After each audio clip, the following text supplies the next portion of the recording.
welcome to Perception Media. I'm your host, this is City Geek. Definitely wasn't trying to make my hair look good because it's just not gonna happen today.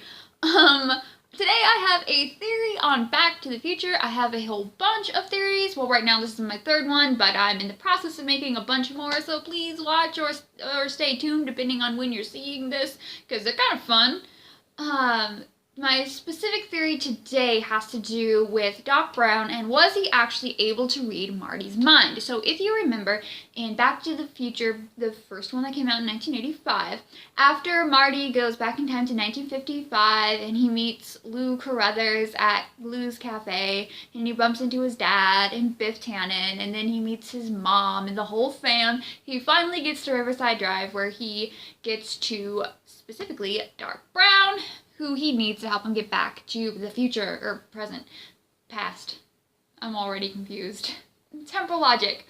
So, Doc, when he first meets him, he's wearing a mind-reading geodestic device. I definitely didn't pronounce that correctly, but that's the scene I'm referring to. And he puts this, plunger on Marty's head, and he says, "Don't tell me anything, don't tell me anything." And he tries to read his mind, and Marty says, "No, you're wrong, Doc." And then Doc says, "You know what that means? That means this damn thing doesn't work." But I think it did work. And here's my evidence. This is a fake little news article I made on it, and right now I've made 10, but I have a whole bunch I want to do. It's a whole list, I just got to get around to doing it, and below I have a link if you want to look at them. They're pretty funny. So anyway, the first thing that Doc says is, "You've come here from a great distance." Geographically speaking, no. Marty went from Hill Valley to Hill Valley. However, he traveled 30 years, so temporally speaking, that's, I would say, a great distance. That seems like a great distance to me. Then Doc goes on to predict or read Marty's mind in that, "You want me to buy a subscription to the Saturday Evening Post." Well, the newspaper in Hill Valley seems to be called the Hill Valley Telegraph, so I don't know about the Post, but the Hill Valley Telegraph has the Save the Clock Tower poster with the information that Doc and Marty need about when the lightning is going to strike the clock tower at 10:04 p.m. and they can get their needed 1.21 gigawatts from it.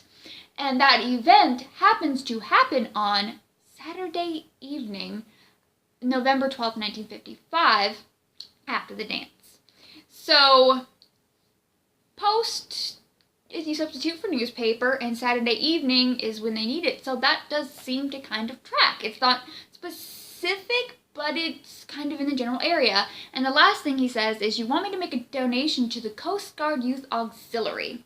So Marty's wearing that orange vesty thing, and I don't know if that was a popular thing in the 80s, but I think it was, because, fun fact, if you actually watch Halloween 2, which came out, I don't even remember when, mine's total blank, 1981, this guy right here actually does look like he's dressed exactly like Marty McFly. Isn't that crazy? And the guy in front of him is actually Dana Carvey. Fun fact. Anyway,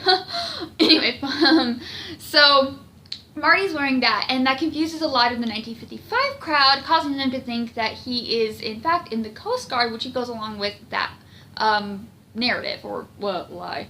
And the donation could be referring to the Save the Clock Tower flyer, which they're, the Hill Valley Preservation Society is asking for donations to stop Mayor Goldie Wilson from fixing the clock tower because they think it should remain as is.